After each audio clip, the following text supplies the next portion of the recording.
Welcome in. It's National Taco Day. Seems like every Tuesday's a taco day, at least here locally.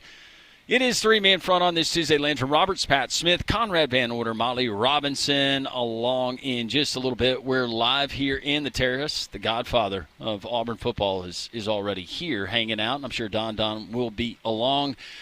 Pat, it's that Tuesday. We start looking forward as we spent a lot of time yesterday looking back. We start looking forward to a big slate. Alabama traveling on the road to Como. That will be no easy test. And, of course, Auburn and the Deep South's oldest rivalry hosting the Georgia Bulldogs Saturday night inside of Jordan-Hare. Yes, absolutely. It should be a really good one. Typically, we talk to Mike Griffith at 10:05. Kirby's kind of changed some stuff up, some availability, so he's going to join us at 11:05, so in about an hour from now. So typically he's right out of the gate. We'll talk some Talladega coming up at the bottom of the hour. We'll also find out what's going on with Bill Belichick, a good friend of ours who writes for the Charleston Post-Courier. He had a scathing column that came out over the weekend in which he basically says the experiment's over, and North Carolina should go ahead and cut bait now. Just move on from what's going to happen. I read an article. This was pretty funny. This was coming from a North Carolina graduate, I think a pretty big booster. He said watching that mess on Saturday against Clemson that he should have just stared at the sun for 3 hours and it would have been more enjoyable. I mean, people are like already well done with this.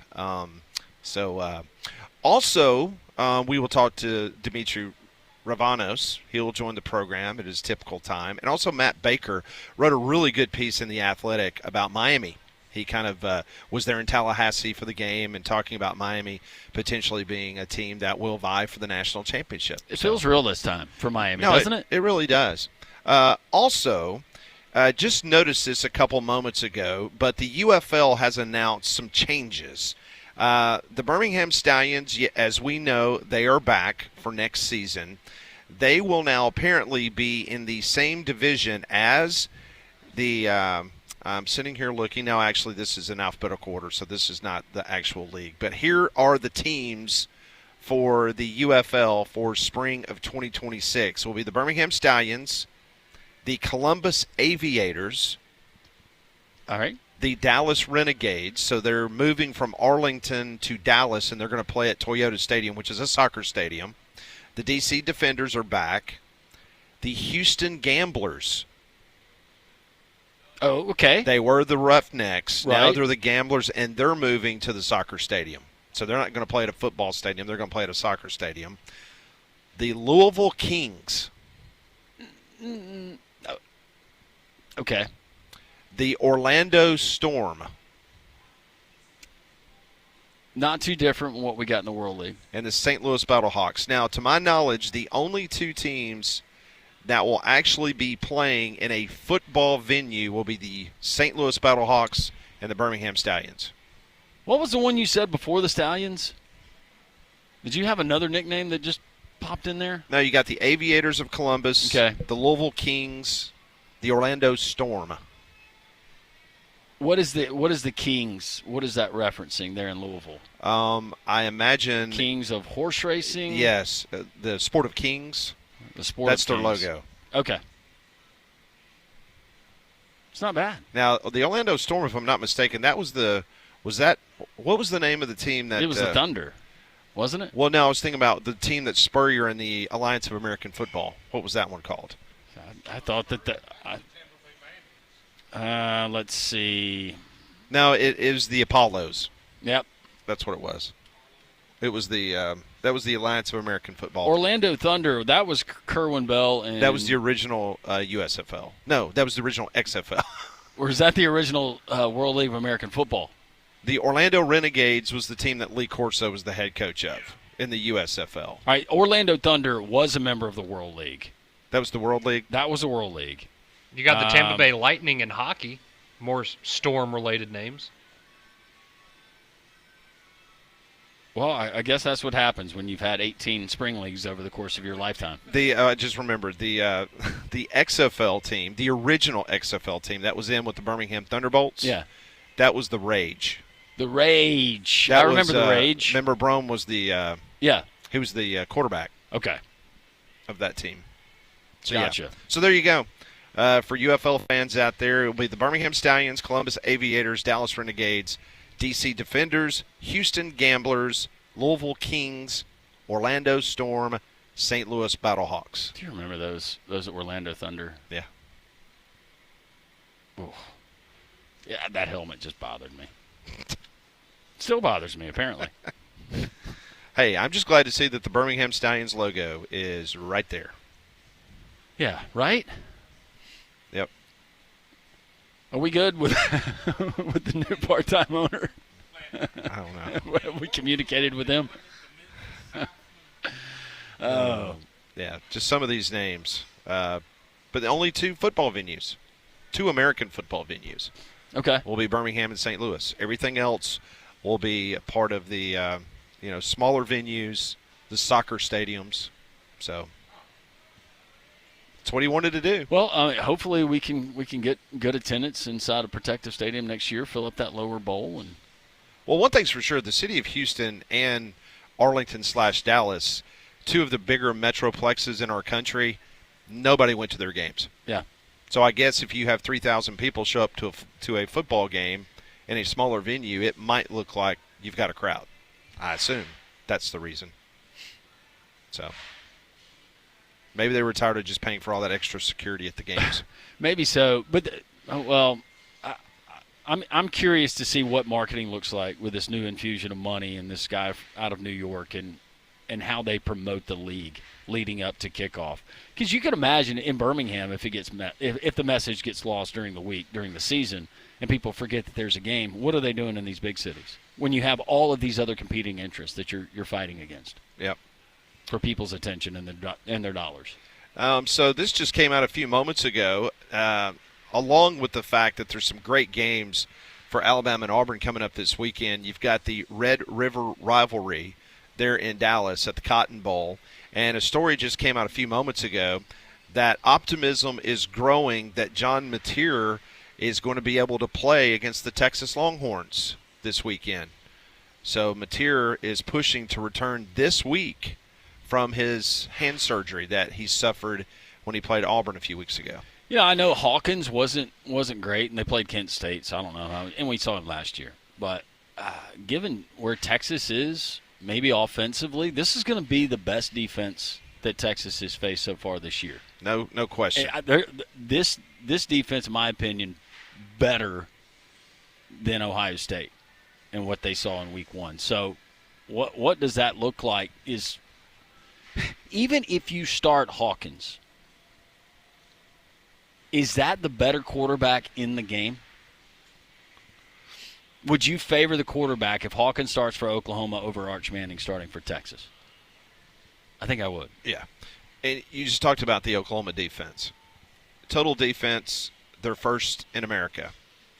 Opponent yards per play, first. Sacks per game, first. Tackles for loss in a game, first. Third down conversion percentage, first. Opponent's punts per game, first. Scoring defense, second. Passing defense, second. Touchdowns allowed, second. Passing touchdowns allowed, second. Opponent's plays of 10-plus yards, second. Opponent's pass yards per attempt, second. Opponent's first down game, second. Pass defense efficiency rating, second. Do you get the idea that Oklahoma's got a really good defense? That's nationally. That's not SEC. That's nationally. That's what they're ranked. And in every defensive category, which there's about 15 of them, they're either first. They're first in like 13 SEC categories, second in rushing defense, and third in opponent's pass completion percentage. So they are absolutely, on paper right now, the best defense in the SEC. Well, looking ahead, and Oklahoma is going to decide a lot when it comes to the Southeastern Conference race. Number one, because they're a really good football team, but also who's on their schedule. You still got Ole Miss. You still got to travel to Alabama. That Oklahoma-Alabama matchup, Ty Simpson and that offense versus that defense, that will be fascinating. I'm going to look because this story about Mateer just came out about 20 minutes ago. I'm very curious to see if the point spread has moved at all, because typically when it is a quarterback situation, point spreads will vary. You would think with a guy like Mateer, half a point, 1 point? maybe. Or you just pull it. Or people start dumping money on the Oklahoma side or the other side when they realize he's going to play. It is down to 2. I think it opened at 3, if I'm not mistaken. So it is down to Texas, which I'm still surprised at Texas. And probably because of the quarterback situation at Oklahoma, the over-under is 43. So, but it has moved down because Texas was a 3.5 point favorite yesterday. So, definitely got some movement going. Even with the question marks around Mateer, I still like Oklahoma in this game. It's hard to like Texas right now. Yeah. Well, you got to actually see them do something. And speaking of Texas, since we're on this, Conrad, if you can cue up the Sark clip. I don't know if you saw this yesterday afternoon, but Steve Sarkisian was meeting with the media, and Kirk Bowles, who is a longtime writer, columnist in the state of Texas, he's a UT graduate. He's covered the team for over 40 years. He now writes for the Houston Chronicle. He was at the press conference in Austin yesterday. Take a listen to what Kirk Bowles asked Steve Sarkisian and what his response was. Steve, you haven't led in either of your games against Power 4 teams, and I was just curious how so many people, including myself, could be wrong about your team, and how stunned are you? You're not I don't know if I'm stunned. I mean, take the other – how many teams are there in college football? 130, 36? Take the other 135 and have them go play at Ohio State and at the Swamp and see how they do. Okay. All right. Last week we got Kirby in the comment, or whatever, 2 weeks ago, what's everybody else's record against them? Now we're getting Sark asking about the other however many teams. I guess it would be 134 because you would be playing. He was doing that. Yeah, he was doing quick math. math. Kind of, yeah. It's understandable. Well, USF went down to the Swamp and won. They sure did. They sure did. I wish you had been in that press conference. So Sark's 3 wins you are started against making toilet faces at him, Conrad. That's right. So his 3 wins are against mid-major opponents.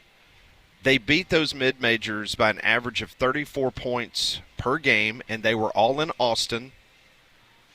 And their 2 losses already have them unranked for the first time and trending out of the preseason projections of being in the college football playoff. So basically they're Penn State from years past, just with different uniform. Yes. They still have games left this week with Oklahoma, Vanderbilt, Mississippi State, Georgia, and Texas A&M. I've never filmed any of you guys when you're using the bathroom, so I don't know what faces you make when you're doing that. You're so weird, Sark. Isn't it funny, though? We were talking about Texas's schedule last year and how cupcake it was. Yeah. And now you look at this year, same teams are on the schedule, but it's interesting how things change from one season to the next. Well, I just can't wait to hear from Mike Griffith next hour because he's a big Texas fan.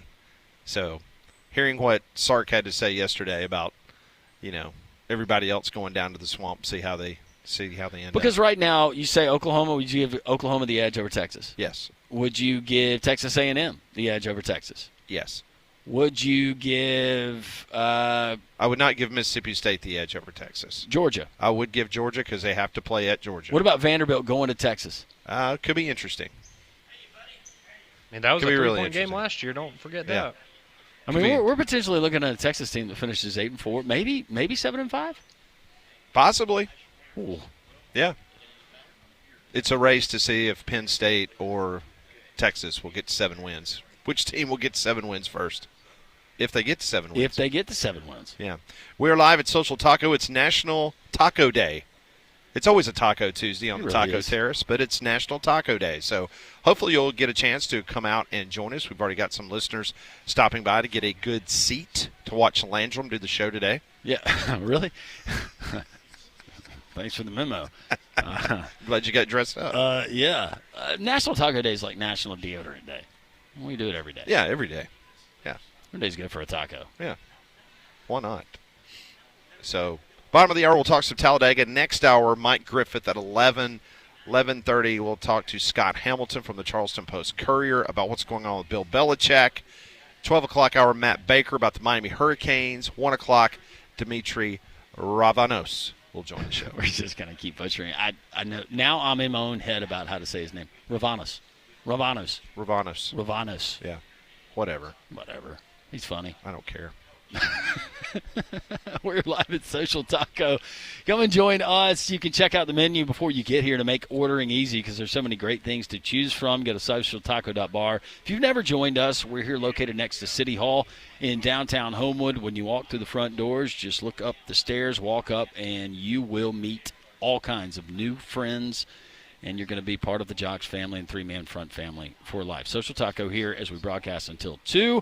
A lot to get to. It is a busy college football week. Three-man front in your home for college football and more. Jocks.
It is 10:19. Welcome back to this National Taco Day. We are celebrating it here at Social Taco. Come on by and see us. We're located on the second floor. The doors will officially open up at 11 o'clock, but if you're a Jocks VIP, they will let you upstairs. So come on up and see us. We'll be here until 2 o'clock. It's that season when you might be running the AC during the day, but the heat at night, and that stress on your home comfort system is why you need a Train. They've been named America's most trusted brand for 11 consecutive years, so you know you can count on the reliability of a Train to keep your home and your family comfortable for years to come. So go and find out more. Visit Train.com. So, yesterday almost towards the end of the show, it started leaking out that the Baylor-Auburn game was being moved from Jordan-Hare Stadium to be a part of the Aflac kickoff game there in Atlanta, Georgia. And it was also known that there's going to be some NIL opportunities in which the Aflac kickoff game is going to add new cash twist, and it's going to be some NIL opportunities through compensation, through activations related to promoting ticket sales, the game, and various events around the contest. To me, basically on what it sounded like to me, Landrum, was it was going to be very similar to what these basketball tournaments that's being held right now. Alabama played in the one in Las Vegas. The postseason tournaments that was held for those that didn't make in the NCAA tournament. There was all these NIL opportunities. So I started reading more about the details. Auburn's going to receive an allotment of 20,645 tickets for the game, while Baylor will receive the SEC standard 3,000 tickets held for visiting teams. So this is different than the other kickoff games where usually they try to split it right down the middle in regards. But this is an Auburn home game. So Auburn is moving it from Jordan-Hare Stadium, moving it there to Atlanta, and now Auburn, I guess, how do you handle that season ticket holders? Because Auburn season tickets have been sold out every year, right, for the last X number of years. So I guess it's a priority point system based on who's going to get access to the 20,645 tickets? I assume it is. So you go from basically you're going to have, 75,000 plus at a home game at Jordan-Hare, and now you're moving the game to Atlanta, Georgia, and now only 20,000. Now we all know that Auburn will 85,000 plus at Jordan-Hare. Yeah, because it'll be 3,000 allocated. So, there'd be, like you said, 80,000. But also this goes back to our pandemic talk, the economic impact for those businesses around Auburn and what home games, how much revenue they actually generate. So I was reading a story in the Sports Business Journal yesterday afternoon, and they were talking about this, and they said exact details of the deal were not made public, but the suggestion is that this could drive between $4 and $5 million in NIL opportunities brokered through the Peach Bowl. Okay. Well, that gets your attention. But if you're a season ticket holder, it stinks at Auburn, and you're a business owner, in Auburn, because you look at Auburn's schedule like next year, they got to go to Ole Miss, they got to go to Mississippi State, they got to go to Tennessee, they got to go to Georgia, they got to go to Alabama. So with this, even the neutral site, if you include those games, this would be 6 games away from Jordan-Hare. Correct. Yeah. And I've just been reading some stuff. Again, I know it's social media. I've also got some texts from Auburn season ticket holders. They're not very happy about this situation.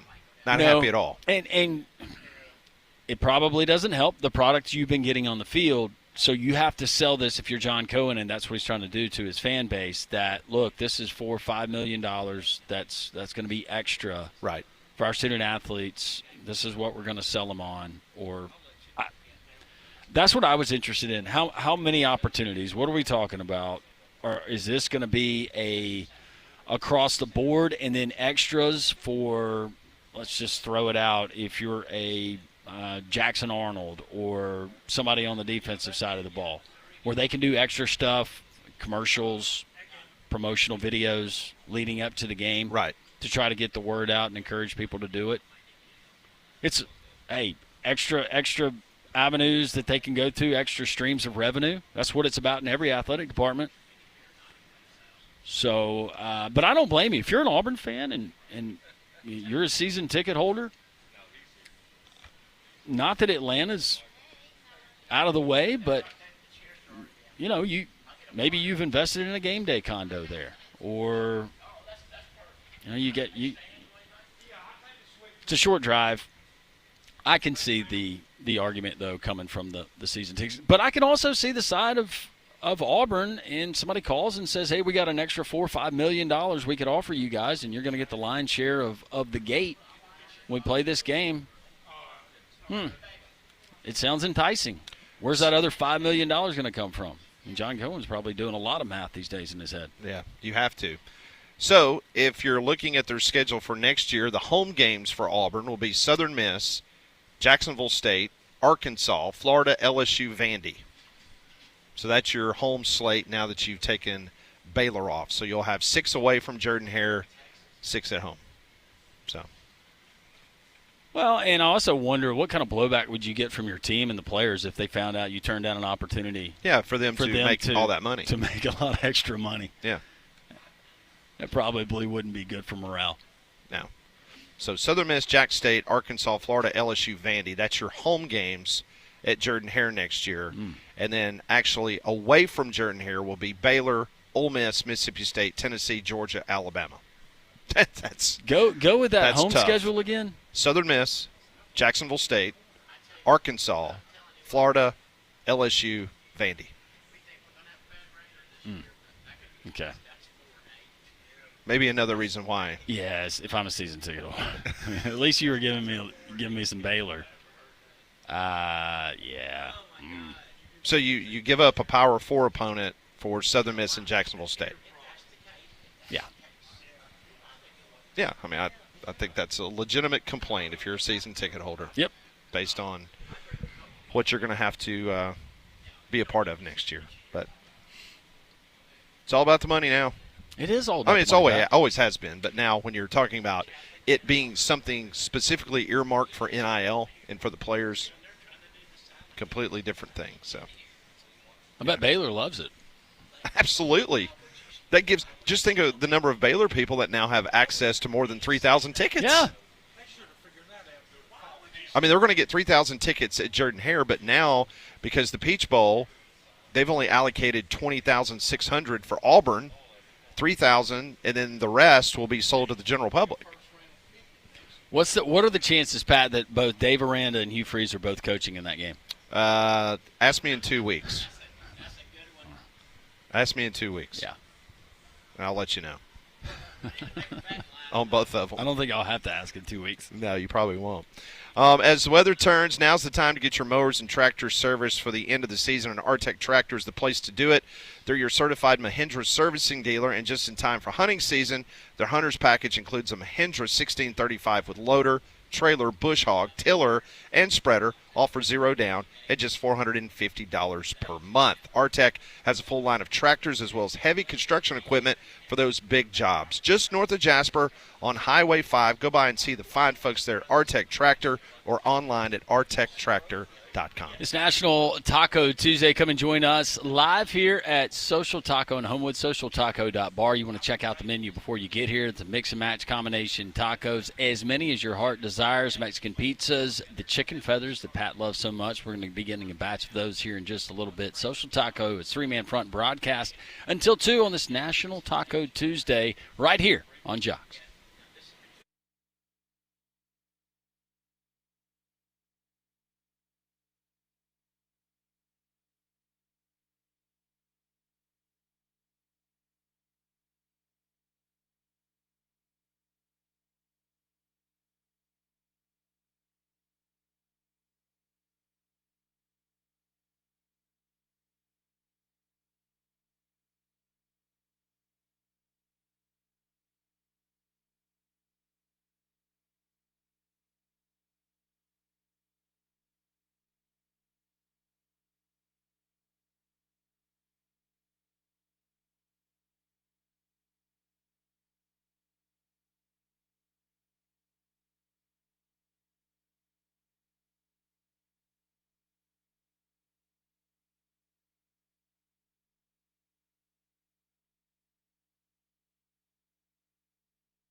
It's 10:31. Welcome back. This is Three-Man Front on Jocks. Pat and Landrum, we are live at Social Taco. It's National Taco Day. You know, I'm excited because just very soon on October 17th, the 2025 Yellowwood 500 weekend at Talladega. So happy to be joined by our next guest. The Talladega Superspeedway track president, Brian Crichton, joins us here on Three-Man Front. Brian, I hope you're doing well on this day.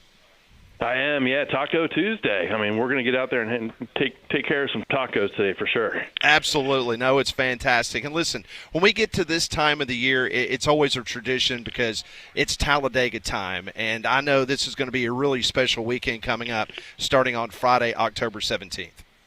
Yeah, we've got playoffs. 3 NASCAR series in town for 3 playoff races. We start off on Friday with the NASCAR Craftsman Truck Series playoff race. Saturday, the Xfinity cars hit the racetrack for their playoff race. And then, as you mentioned, Sunday, the Yellowwood 500. We're in the round of 8 this year, so if you win at Talladega, you automatically punch your ticket to the championship in Phoenix 2 weeks later. So we're excited. Playoff racing is going to ramp it all up here at Talladega. Brian, not only is it playoff racing, but you have so many other great events. Even if you're attending and you're just learning about racing, there's so many other cool things that you guys have set up. I'm looking at next Friday. You got the Talladega Rodeo in the infield. Is that right? Yeah, absolutely. A full-blown rodeo in our infield. That's wild. So, one of our sayings is this is more than a race, this is Talladega, just because all the other extracurricular activities that go on. So, yeah, we're going to kick it off on Friday night after that great truck race with Buckendega. The rodeo inside of our infield, full-blown bulls, cowboys on horses. Those clowns are crazy. So this is about the 4th or 5th year we've done it. It's a fall tradition. It is awesome to see. All right, so you mentioned on Friday, so you got the Craftsman Truck Series playoffs. Then on Saturday, it's the NASCAR Xfinity Series playoffs. And then, as you mentioned, on Sunday, it's the NASCAR Cup Series Yellowwood 500. So it's a whole weekend of the playoff atmosphere. And I know the way that the pecking order happens in regards to the playoffs. But, man, for Talladega to be here on the Final 8, that's pretty special to say that Dega gets to host these events. Yeah, it really is. So last several years, we were in the round of 12, and so this year they moved us a couple weeks later into the round of 8. And so, as I mentioned earlier, you win at Talladega, you punch your ticket on to Phoenix for the championship. But if you get caught up in that big one, the drivers could have a lot of damage towards their playoff and championship hopes. So it's going to be a big one here. It's always a wild card race, always a wild race at Talladega, and I think moving into that round of 8 is just going to ramp it up that much more. You guys are constantly making tweaks and adjustments there at the track to make it more spectator-friendly. Any updates you can give us that you guys have done or you've undergone here in the last year? Yeah, we continue to evolve. It's all about the guest experience here at Talladega Superspeedway. We really welcome the world here. All 50 states will have residents that will be here next week, 25 different countries that come out. So it's always about that guest experience. So we continue to evolve the facility. Our display is going to be bigger than it has been probably since COVID, with about 50 different vendors that are going to be out there. It's all free, too. It's outside the gates. We've got the Talladega Garage Experience, our $50 million renovation that we made to the facility, continued to improvements there. We're actually going to be celebrating Dale Earnhardt Sr.'s the 25th anniversary of his last win, which happened here at Talladega. So that was that famous. He was 18 places back with about 4 laps left and came around to win it. And so we're going to be celebrating Dale Earnhardt Sr. and his last win. So that's something that's cool that's happening. And just, the infield, we continue to modify and make better. Again, it's about the fans that come out here to make sure they have a spectacular experience. Well, one thing's for sure, the experience inside the garage, the Talladega Garage Experience, that's something that I got a lot of friends that they take part of that, and they just go on and on about it. So if folks are interested in that or any other tickets that are available for that weekend, just kind of walk us through what's available and some of the cool experiences along with the garage that some folks might want that extra access. Yeah, that Talladega garage experience, it really immerses the fan into the sport. So that number one question we get is, how can I get in the garages? And, of course, we can't put all the fans in the garages. That would be like putting them in the Alabama locker room. Sure. But what we did is we built 4 different buildings, which are our garage buildings. Fans walk in one side. The race cars and teams come in from the other side. It's all open air. There's a 4-foot-high fence and about 5 feet that separates you from the race cars and the drivers. Drivers come up, pit crew members, sign autographs, talk to the fans. It really immerses you into the sport. We've got the kids' playground that's in there. We have a game zone. Victory Lane is part of Talladega Garage Experience, so you can be right next to the winning car or truck and see all that celebration. And then my favorite part, value price concession: $2 hot dogs, $2 Coca-Cola, $2 waters, $4 pounder beers if you're into that, $6 cheeseburger and or chicken finger with fry platters. We really make it affordable for the family to come out and really enjoy it. It's a great spot for the families. There's no doubt about it. Joining us here on Three Man Front for a few more minutes as we continue to talk about Talladega's 2025 Yellowwood 500 weekend starting Friday, October 17th with track president Brian Crichton. So, Brian, I have to ask you, is thinking back in time, and correct me if I'm wrong, but Ricky Stenhouse Jr., he took the checkered flag last year in the fall at Talladega, and it's been a while since you've had back-to-back fall winners there at the track.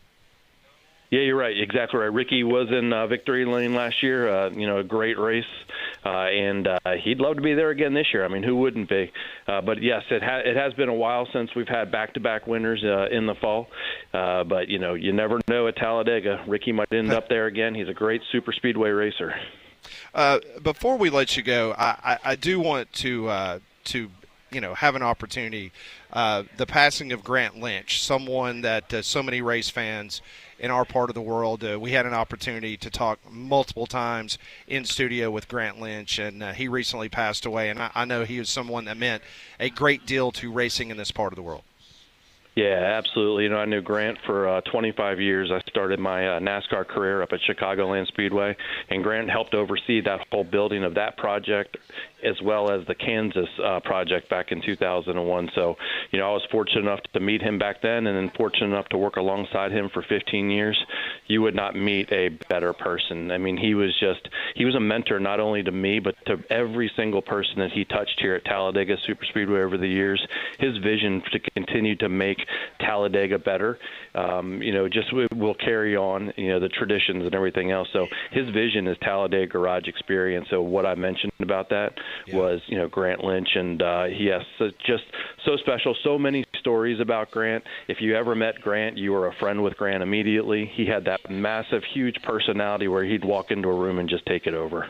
Oh, there's no doubt. We had him multiple times in studio, and just a wonderful person and a great ambassador for Talladega and NASCAR in general. So once again, the 2025 Yellowwood 500 weekend, it is coming up on the 17th. Call 877-GO-TO-DEGA. That's 877-462-3342. Or simply go to TalladegaSuperspeedway.com. Brian, thanks for the time. Thanks for catching up with us. It should be a great weekend starting on Friday, October 17th through Sunday, October 19th there at the track. Thanks, Brian. Biggest weekend of sports in the state of Alabama, with Tennessee coming to Tuscaloosa, Missouri coming to Auburn, and then, the big old Yellowwood 500 on Sunday. It's going to be awesome. Hey, before I let you go, you just made me think of something I was going to ask you earlier, because you were talking about the infield with the rodeo. Has anyone ever approached Talladega about playing a college football game in the infield? Not actually in. They've talked to us about our grass and our tri-oval. Okay. The problem with that, like Bristol sets up really nice because it's just a half-mile oval and it's got seats all the way around. Right. Our grandstands are almost a mile long from tip to tip, so we've got seats for 80,000 people, but we'd have people that are half a mile away from midfield if we filled up our grandstands. We continue to look at it, potentially some temporary grandstands that come in. I'll never say never at Talladega Superspeedway, but it's not something that we're on the college football schedule for next year. Brian, I've got a solution. Be the first to do it. Multiple games at one time. Oh, I like it. All right, I'm on it now. You All can right. get rid of that one. All right. All right, Brian, good luck. Good luck. It should be a great weekend there at Talladega. Thanks for your time today. Thanks, Brian. Thank you very much for having me on. I appreciate it. Appreciate it. That's Brian Crichton joining us. He joined us, just like all of our guests do, on the Higginbotham Hotline. Higginbotham is your one-source solution for insurance, financial, and HR services. I'm so glad you asked that question. Well, when you mentioned the rodeo, Yeah. I started like, come on, let's play a college football game. All right, so maybe not a college football game, but could we do what Indy does? Golf course. Yeah. Par 3. Or is it big enough to – they said that you could fit – remember, you could fit every SEC stadium inside of the infield. I did not realize from, what do you say, tip to tip was over a mile, the grandstands? The grandstands are a mile long. Wow. Did not realize that. I didn't either. Man. I think a lot of people that – well, never mind. They probably don't realize it either as they're walking all day. It's true. It's a fun time. It's definitely a people watch. Just ask Don, right? Yeah. Our friends there at Talladega. We've got a lot we're going to get to. Scott Hamilton in the next hour. What's the future of Bill Belichick? We'll talk with Scott. That's always a fun visit. We're going to talk to Matt Baker later on. A lot of college football there. And then later in the show, Dimitri Ravanos, the SEC Unfiltered, the college football bubble bath. All of that as we're live from Social Taco here in Homewood. Come and join us. It's Three-Man Front on a Tuesday on Jocks.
It is 10:46. We're live at Social Tacos. We are each and every Tuesday. Come on by and see us. We'll be here until 2 o'clock. The national championship odds, the brand new ones, have just been released by BetMGM. Ohio State has the best odds at plus 425 to win the national championship, followed by the Oregon Ducks at plus 500. Coming up next with the third best odds, the Alabama Crimson Tide. Isn't it funny? What happened in Tallahassee, Florida is now in the rearview mirror. Miami has the fourth best odds at plus 800, followed by Georgia at plus 1,000, Oklahoma plus 1,500. Then you've got Ole Miss at plus 1,800, A&M plus 2,000, and then three teams at plus 2,500. That would be Notre Dame, Texas Tech, and LSU.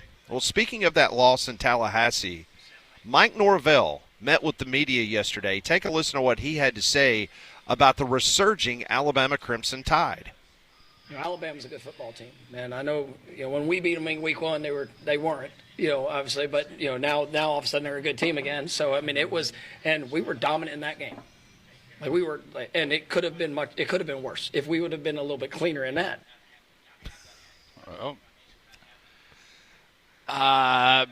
Yeah. It probably doesn't bother Alabama fans. I think most Alabama fans, we got a big one that's on the show with us every day. I don't think he would argue Alabama was not a good football team that day. They weren't. They were not. But it was just funny how he was pointing out, so we beat them, and Alabama, the whole conversation nationally was Alabama's not any good. Yeah. Okay, well, now Alabama's good again. Yep. And so where's the love to Tallahassee and Florida State, because we beat a good football team. That's what you're saying. And then he was pointing out that, hey, we were dominant in that game, and if we'd have done a couple other things, it could have been worse than what it was. So just thought it was interesting. Oh, I think Florida State's a good football team. Yeah. They're not a great football team. They're good. Everybody jumped the gun after what they saw against Alabama, and then they went and played Little Sisters of the Poor and racked up a bunch of points. But that's a good football team. Miami, though, they clearly showed the separation. Yeah. To go into Tallahassee and control that football game like they did for 4 quarters, it was really impressive. So an update from Auburn practice. Nathan King from Auburn Undercover, he gave this report. He said, this looks about the healthiest this team has been in quite a while. The only non-contact jersey on wide receiver was wide receiver Malcolm Simmons and safety Caleb Harris. Both have been precautionary with some minor stuff of the last 2 weeks. Running back Darrell Robinson is no longer in a cast on his leg, and he was jogging around in street clothes, so that's definitely a good sign for him. Wide receiver Horatio Fields, his foot, he was on a scooter with a boot on. Not a player, but offensive line coach Jake Thornton's left arm is in a sling. Wide receiver Eric Singleton Jr. was getting worked on the training table when he got out there, and he didn't participate in team drills. So that is just some health observations by Nathan King. So yesterday, as Hugh Freeze met with the media, Xavier Chaplin, that has been a major conversation piece about the Auburn offensive line, playing in Norman, Oklahoma, playing at Texas A&M. Take a listen to what Hugh Freeze said, what they discovered with Xavier Chaplin. Done some testing on his hearing, and there's an issue there, and that goes back to us. Should have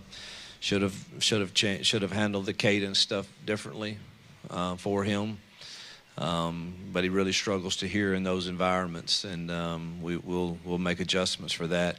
When he's on time off the ball and stuff, he's pretty dang good, and nobody hurts more than him. He was really distraught. I just, again, wish that we would have put him in a better position. Okay. Follow-ups that I don't know if you have these answers. Was it Xavier Chaplin getting the play in the huddle in those loud environments where he misheard snap count? How are they doing it at the line? Because I'm thinking some of these hostile environments, are you going silent count? Silent count, yeah. I would think so, but I'd be lying if I said that during several of those penalties, watching that game, I didn't ask the question, does he have a hearing problem? I think probably a lot of Auburn fans did. 5 false starts over the past 2 games. Yeah, and it doesn't make sense because he didn't have like a rap sheet on him when he came for Virginia Tech. And as Hugh Freeze said, when he's actually not jumping offside, he's been pretty good. So he's been responsible for 5 false starts over the past 2 games, but Auburn has had 10 false starts over the last 2 games. Yeah. So it's not just Chaplin. No. So I wonder if they check the hearing for the whole offensive line. Maybe so. I'm not being a smart aleck. Whatever happened in the last 2 games, I don't know how much of that you're going to use moving forward, but I would hope that you kind of broke everything down during the off week and said, all right, let's simplify this because this is giving us problems, or simplify this, or tweak this. I know it can look worse, but it's hard to imagine it looking worse than it did against Texas A&M. Yeah, that was, like you said, 177 total yards and giving your running backs 8 carries. I definitely think Kirby Smart believes that this is going to be a completely different-looking Auburn team coming up Saturday night. Yeah, and you probably fall back. You know what these guys, what their pedigree is as far as calling offense, maybe more RPO stuff, maybe more run stuff. I go back to Hugh Freeze's first year and pulling up the stats of that game, a game that Auburn almost won if it was not for Brock Bowers in the second half. Auburn didn't have to throw the ball a whole lot. It was running the ball. It was getting first downs and running the ball and being efficient with your passing game and getting explosive plays when you could. More from Nathan King as he was able to watch a little bit of practice this morning. Nathan writes for Auburn Undercover. He says there was clearly an emphasis on pass protection considering the team's recent issues. The offensive line dedicated a whole period to working on stunts and twists from a scout team defensive line. Receivers then followed up with a lot of pass blocking drills. Hugh Freeze was more involved than I've seen in the passing game. He spent the entire practice around the quarterbacks and receivers and had a number of lengthy conversations with Jackson Arnold. There was also a clear focus from Arnold to sling the ball around in team drills. He got it out quickly to get the offense down the field. If you're Hugh Freeze, Auburn knocks off Georgia this Saturday night. I'm not saying that all is forgotten, but you go from 0 to hero in a hurry. Happens fast in this conference. I did a radio interview yesterday afternoon, and they started asking me about, okay, is this team done? And I said, no team in the SEC is done. I mean, based on what we've seen this year, how could you write anybody off based on what we see week in and week out? No. One week it looks like a team is, oh my gosh, they're gonna win the national championship. Then the next week they go on the road somewhere in the SEC, they get upset, or whatever the case may be. So, no, there's plenty of time left for Auburn to turn it around, and there's plenty of time for other teams in the conference to, if you think they've got it all figured out, just give it a week or two, and then the fan bases will be all in uproar. Well, in some of these tests, you'd be already looking at tiebreakers on the old format with divisions and the way that the scheduling was set up. Yeah. Scheduling actually is going to help in this scenario of sorting things out, where you're going to get the matchups that you typically wouldn't get. And it just so happens those teams are – you got a lot of pretty good teams in the SEC. Oh, I was going to pass this along too. So the infamous officials crew at the Auburn-Oklahoma game, don't you remember Jeff Heiser, who was the white cap in that game? Yeah. Remember those guys after the game? They were pretty much hung out to dry by the SEC office as they sent out that press release. They worked this last weekend. They worked the Kentucky-Georgia game.